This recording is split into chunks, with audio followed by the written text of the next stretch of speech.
And David made a feast for Abner and the men who were with him.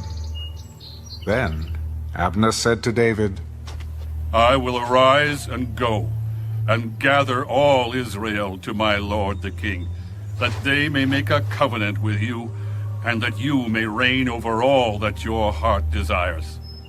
So David sent Abner away, and he went in peace. At that moment the servants of David and Joab came from a raid, and brought much spoil with them. But Abner was not with David in Hebron, for he had sent him away, and he had gone in peace. When Joab and all the troops that were with him had come, they told Joab, Abner, the son of Ner, came to the king, and he sent him away, and he has gone in peace. Then Joab came to the king. What have you done? Look, Abner came to you. Why is it that you sent him away, and he has already gone? Surely you realize that Abner, the son of Ner, came to deceive you, to know you're going out and you're coming in, and to know all that you are doing. And when Joab had gone from David's presence, he sent messengers after Abner, who brought him back from the well of Sirah. But David did not know it. Now when Abner had returned to Hebron, Joab took him aside in the gate to speak with him privately, and there stabbed him in the stomach, so that he died for the blood of Asahel his brother. Afterward, when David heard it, he said, My kingdom and I are guiltless before the Lord forever of the blood of Abner, the son of Ner. Let it rest on the head of Joab, and on all his father's house, and let there never fail to be in the house of Joab one who has a discharge or is a leper, who leans on a staff or falls by the sword, or who lacks bread. So Joab and Abishai his brother killed Abner, because he had killed their brother Asahel at Gibeon in the battle. Then David said to Joab and to all the people who were with him, Tear your clothes, gird yourselves with sackcloth, and mourn for Abner. And King David followed the coffin. So they buried Abner in Hebron. And the king lifted up his voice and wept at the grave of Abner. And all the people wept. And the king sang a lament over Abner. Should Abner die, as a fool dies? Your hands were not bound, nor your feet put into fetters. As a man falls before wicked men, so you fell. Then all the people wept over him again. And when all the people came to persuade David to eat food while it was still day, David took an oath. God, do so to me, and more also, if I taste bread or anything else till the sun goes down. Now all the people took note of it, and it pleased them, since whatever the king did pleased all the people. For all the people and all Israel understood that day that it had not been the king's intent to kill Abner the son of Ner.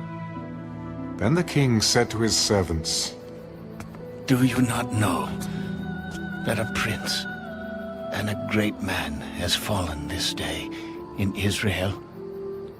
And I am weak today, though anointed king, and these men, the sons of Zeruiah, are too harsh for me. The Lord shall repay the evildoer according to his wickedness.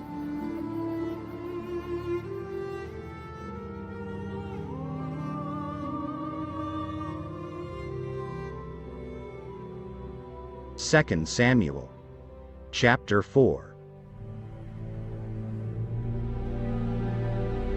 When Saul's son heard that Abner had died in Hebron, he lost heart, and all Israel was troubled. Now Saul's son had 2 men who were captains of troops. The name of one was Baanah, and the name of the other Rechab, the sons of Rimmon, the Beerothite, of the children of Benjamin. For Beeroth was also part of Benjamin, because the Beerothites fled to Gittahim, and have been sojourners there until this day. Jonathan, Saul's son, had a son who was lame in his feet. He was 5 years old when the news about Saul and Jonathan came from Jezreel. And his nurse took him up and fled. And it happened, as she made haste to flee, that he fell and became lame. His name was Mephibosheth. Then the sons of Rimmon, the Beerothite, Rechab, and Baanah set out, and came at about the heat of the day to the house of Ishbosheth, who was lying on his bed at noon. And they came there all the way into the house, as though to get wheat, and they stabbed him in the stomach. Then Rechab and Baanah his brother escaped, for when they came into the house, he was lying on his bed in his bedroom. Then they struck him and killed him, beheaded him, and took his head, and were all night escaping through the plain. And they brought the head of Ishbosheth to David at Hebron, and said to the king, "Here is the head of Ishbosheth, the son of Saul, your enemy, who sought your life. And the Lord has avenged my lord the king this day of Saul and his descendants." But David answered Rechab and Baanah his brother, the sons of Rimmon, the Beerothite, As the Lord lives, who has redeemed my life from all adversity, when someone told me, saying, "Look, Saul is dead," thinking to have brought good news, I arrested him and had him executed in Ziklag. The one who thought I would give him a reward for his news. How much more, when wicked men have killed a righteous person in his own house, on his bed? Therefore, shall I not now require his blood at your hand, and remove you from the earth? So David commanded his young men, and they executed them, cut off their hands and feet, and hanged them by the pool in Hebron. But they took the head of Ishbosheth and buried it in the tomb of Abner in Hebron.